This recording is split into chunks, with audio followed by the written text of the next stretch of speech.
నువ్వు ఎవరికీ చెడు చెయ్యకపోయినా ఈ బాధ నీకే ఎందుకొచ్చింది?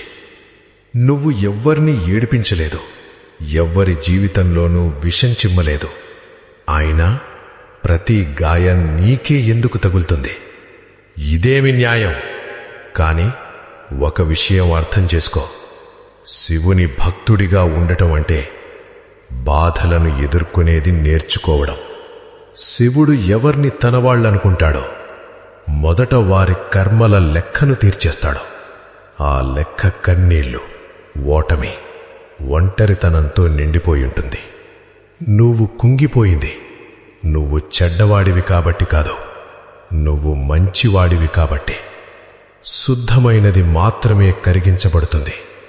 పాపం చేసిన వాళ్ల సమయం కూడా వస్తుంది. కాని శివుని ఆశీర్వాదం పొందినవాడు ముందుగా అగ్ని పరీక్షను ఎదుర్కోవాలి. అప్పుడు మాత్రమే అతను బలహీనుడు కాదు, శివుని యోధుడిగా మారుతాడు. కాబట్టి భయపడకు. నీ కన్నీళ్లు వృధా కాలేదు. నీ లోపల ఉన్న నిజాయితే నీకున్న గొప్ప శక్తి. ఎవడైతే నీ నుంచి అన్నీ దూరం చేశాడో వాడే నిన్ను శివునికి మరింత దగ్గర చేశాడు. ఇప్పుడే లేచి నిలబడు. నీ బాధనే నీ శక్తిగా మార్చుకో. Download ShareChat.